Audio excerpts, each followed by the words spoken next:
What's good, everybody? Welcome back to the Real Fan Sports Channel, where today, Nonfiction and myself are going to be giving you our tier list of all the NBA teams broken down by each division.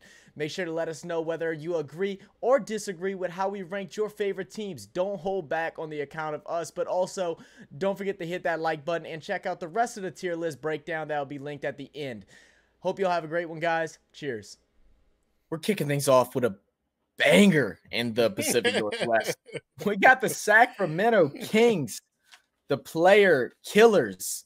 The player killers. But we've talked about this on a variety of different streams. They got De'Aaron Fox, and you know what?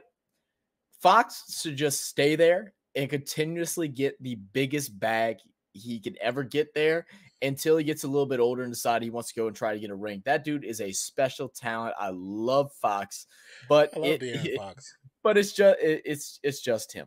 It's just him. They did pick up Sabonis, like we talked about. They did pick up Sabonis from the Pacers. Mm-hmm. They have Davion Mitchell, Donovan Mitchell's brother.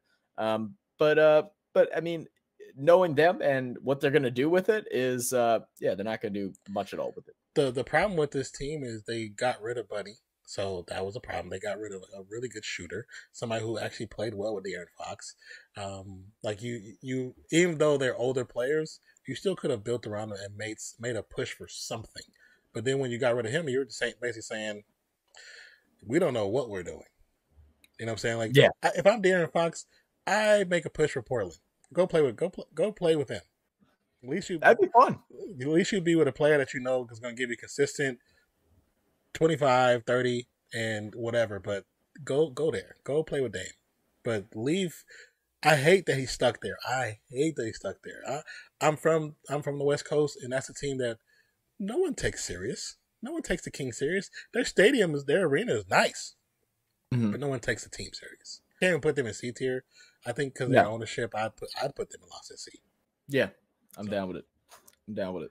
And this is when it gets exciting and interesting, because all four of these teams, depending on like what's your view of them, could be put anywhere on this list for the most part. You know, anywhere like C and above, obviously. Yes. But we're gonna start with the Clippers. This is my thoughts on the Clippers. Last year, they were without their two stars, Paul George and Kawhi Leonard. Yeah. And we talked about how, as a basketball team, they looked amazing. They were playing full competent basketball. Like, they weren't trying to force the ball to anybody. They weren't trying to do anything super crazy. They were just playing the highest tier of basketball that they could play with who was on the court. Every player stepped up in a way that was special. And a lot of that goes towards Jackson. And now we're talking about getting Kawhi back, getting Paul George back, and also the signing of John Wall. And I think now that Kawhi and PG are out there and should have a respect for these younger players and these other guys, these other role players that showed up as stars when they were out, I think this team is scary. I think, as a shocker, could get the number one seed in the West. And I do agree with you. And the one thing that I have realized about the West, number one seed doesn't mean anything. No, it doesn't. In the East, it does. In the West, it definitely does not. But I mean, the Clippers, they're the guys who played when the injuries were pretty much at all-time high for them, and their stars were out for pretty much the entire season for the most part. Paul George did come towards the end. He looked okay. He looked good for the most part. But Jackson just played out his freaking mind last season, and I feel that with Kawhi coming back fully, Jackson may regress because he's no longer going to be the star of the team, per se. And I think there's going to be a few other players that's going to notice how the space in the room is going to get a lot smaller. You know what I'm saying? Now that Kawhi's ego is there. So they, on paper, like you said, they do look like probably the best all-around team defensively and offensively, and probably should be considered a championship contender, just on paper.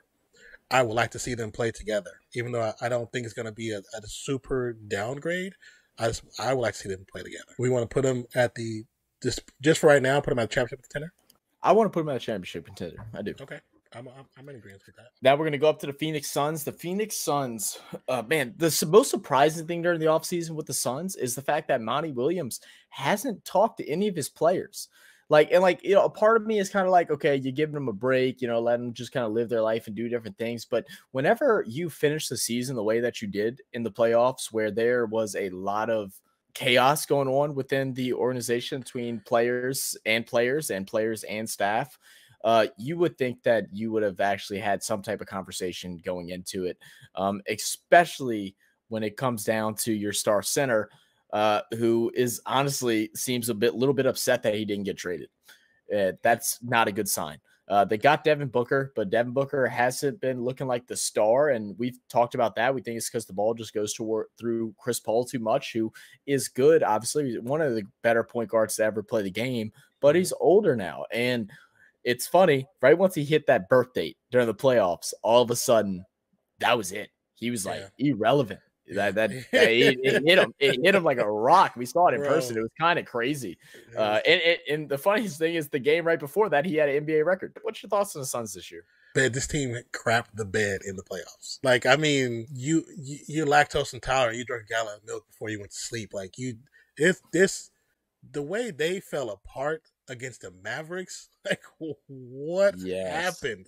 You let one player demolish your entire crew. We've seen videos of James Harden. We've seen videos of John Wall. We've seen videos of LeBron James, of Steph Curry, of Klay Thompson, of Draymond Green, of Jordan Poole. Like, we've seen all these videos of players outside practicing, the players from the Heat practicing and running together in different places, different cities, and running the Drew League and running crazy. Trae Young and DeJounte Murray. Didn't see a single Sun.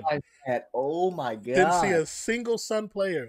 Usually Booker would be at the Drew League. I didn't see him. And then you laugh at it and joke as a coach saying, I haven't even spoken to those guys. You gave them a break for what? Your guys' claim the entire last season was we're the best team in the NBA. That's why we're number one. We're the best because we're number one because we're the best and we have the best all around team. And that was proven to be wrong. And maybe you are the weakest link, coach. You're not putting more on this team. And that comes down to the question, where do we put them? Personally, me, I mean, I got them. And I know they won. What was their record? 64-18. I know that was their record, but I do not see them better than any of these A-tier teams. I don't see them winning against any of these if it comes down to playoffs. I see them winning some of them in the B tier. I mean, I told you during that postseason, the Pelicans should have beat them. Pelicans should have won. They should have not lost. And I know all the talk heads, well, the Pelicans are outmatched. No. Suns are outmatched. Pelicans just kind of fell apart towards the end because of this video. You're a Suns fan and you disagree where I'm going to put them. Please let us know why, because I don't think they're better than the Pelicans right now. All right, Lakers. We got LeBron. Yeah. We got Westbrook. Sorry, I said I was gonna stop. I said I was gonna stop saying that, and I forgot. We got Patrick Beverley. And then we also have a street clothes, aka Anthony Davis. They got rid of Horton Tucker. Don't know why. Bad decision. I hope they're in the sweepstakes. I'm not gonna put them there, but I hope they are because we get their draft picks next year. If they aren't, I think this might be Rob Pelinka's last year. Jenny Buss has already came out and said she's fed up, and I think Patrick Beverley coming along definitely does help on the defensive end, and the potential is there because LeBron is a great defender when he wants to. When he doesn't want to defend, he's like a matador. He's gonna let you by. What I saw last year with the Lakers that I think frustrated me the most was that we talked about their age being very high, and then we talked about a lot of these guys having this superstar attitude, where you talk about LeBron, but if I'm LeBron, I'm getting pissed off too that I'm the oldest guy there and no one's getting back on defense with me. And then you see him and stop. I'm still dropping 34 a game. I'm averaging 34 a game. Like, what is that? Yeah. He should have. He literally missed being the scoring leader by one game. One game, the other person just popped off. I can't remember who it was. Like, it shouldn't be like that for LeBron, man. Thank God this dude spends like $2 million on his body just to stay healthy because. I'd be infuriated. There was a lot of things that were just laziness that bothered me with the team. And I don't know if it was just age or if just people were just felt like they were too Hollywood to play defense. Like, I don't know. And then we saw after, during the playoffs or right after the playoffs end, he was at someone's house and they gave him a basketball and he's like, oh man, I haven't shot since the regular season. So he hadn't shot in 3 months, hasn't put up a ball in 3 months. And hit the ball off the side of the house. Which is crazy when you see LeBron shooting around with his sons, and even though it's with his sons, he's still shooting around. You're an NBA player. You don't touch a ball every day, like, or at least once a week. Just go out there and just put up a couple shots during your downtime. You don't work. Like, I mean, I say you don't work. You're an NBA player. Like, you don't have a 9 to 5 to go to during the off season. You're just chilling. So you're telling me you didn't just spend like an hour a day just to put up shots? Where do you put the Lakers now? I'm tired of talking about them. They piss me off. I'm just gonna say maybe a B tier. You have to give them that because they have LeBron. And like we said, it shouldn't be LeBron. It should be AD. AD should be carrying this team right now. LeBron should be able to take a step back. Shouldn't have to be LeBron has said that. LeBron said it should be his team. He said that multiple times. I might put him right in front of Denver because I think this, even with Denver, I think they could take Denver out in 70. All right, man. Last one. And that's gonna wrap up our tier list. Golden State Warriors. Take it off, man. Well, like I said, the Golden State Warriors have a great youth players. Kuminga, Mooney. They've added some great players from the Bucks. I mean, I'm just happy. We got also Green, who also came over, another defensive prowess player, and he's a 3-and-D. He can shoot. Right now, every person on the team can actually shoot a three. And aren't y'all getting y'all's the young guy back? Isn't he going to be healthy this year? Oh, Wiseman's playing. Wiseman. Yeah, he's already been playing. He looked good in preseason as well too, and in G League. So, I mean, I definitely think they're championship material. I think that for sure. As long as you have Steph Curry, Klay Thompson, Draymond Green, Jordan Poole, and Kevon Looney, and even with the backup Wiseman, who's going to start occasionally towards the latter part of the season, the sky is the limit for this team. I agree, and this is what I'm gonna say. And you said it earlier. In the West, it really doesn't matter what rank that you have when you go into playoffs, whether it's 1 through 8. It's just a matter of if you get there and what happens. The Warriors, I don't think, are going to be a team that's going to be like number 1 seed or something like that. Not saying that it's not possible, but they play very smart. They play a lot of different players throughout the season, and then that like final 2-month push when we get into like February, they turn it the hell up. Well, they just want to be top 3. They don't care about being 1 no more. They used to, but not anymore. You can see it. So yeah, I'm with that, man. I think they're championship contenders. Where would you like me to put them? Because once again, this is my squad, so you get to choose. I'm putting them at championship contenders. I think they're a team that, unlike the Celtics, I feel confident about going right back. Yeah, I agree with you wholeheartedly.